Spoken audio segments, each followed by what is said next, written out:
Good day, I'm Carrie-Ann Smith and this is your JIS News for Friday, June 26. Government's push to increase Jamaica's earnings from the global bamboo trade has gotten a $15 million boost. The money has been provided by the Organization of American States to fund the Peckham Community Bamboo Project in northwest Clarendon.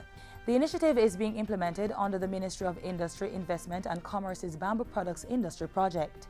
Those funds, which will be applied over a 3-year period, will go directly towards training of at least between 50 to 80 persons in the community of Peckham. It will go towards ensuring the proper certification of the Peckham plantation to establish it as an organic plantation. It will also seek to support the establishment of the pre-processing plant through the provision of equipment and as well as retrofitting the space. Details of the funding were announced on Tuesday as the Chinese ambassador to Jamaica contributed $1.5 million to purchase a state-of-the-art kiln for bamboo charcoal production. I'm very happy to make this small donation and help with the Peckham Bamboo Project in a small way. The Caribbean Local Economic Development Project is also providing $500,000 to train participants, while the NHT is assisting with construction of the factory and supporting plant. The National Water Commission (NWC) will be implementing a customer loyalty program starting July 2. Residential and commercial customers who pay their water supply bills in full on or before the due date will be rewarded with a $250 early payment incentive credited to their next bill. The same amount will be charged for customers who fail to pay their bills in full and on time. It's one of several new revenue collection initiatives rolled out by the NWC this week. Another significant one is the Cruncher 180 promotion. Customers with arrears older than 180 days, as at July 1, can benefit from write-offs of between 40 and 60% of their accumulated water bills. The 3-month initiative will run from July 1 to September 30 and is expected to bring in $1 billion for the NWC. Currently, only about 20% of NWC customers pay their bills in full and on time. The water company says this has made it increasingly difficult to maintain its financial obligations. The 380-megawatt electricity generating capacity project is proceeding on target. At a press briefing this week, the Electricity Sector Enterprise Team ESET announced that the initiative was still set to reduce the country's fuel costs by 30% by the year 2018.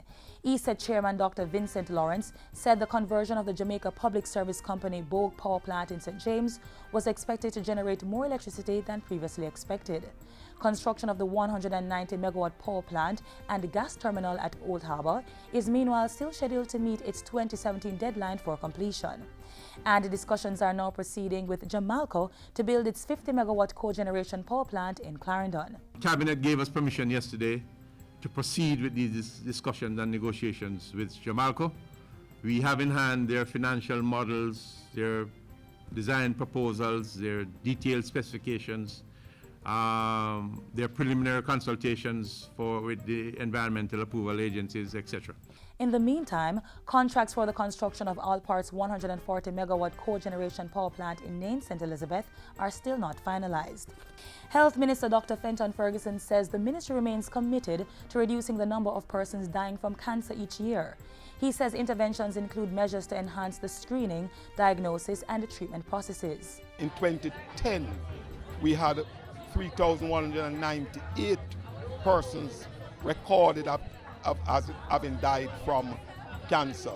And we believe that those numbers must begin to go down as we continue our program. Dr. Ferguson was speaking at the Jamaica Cancer Society's Relay for Life event on June 13.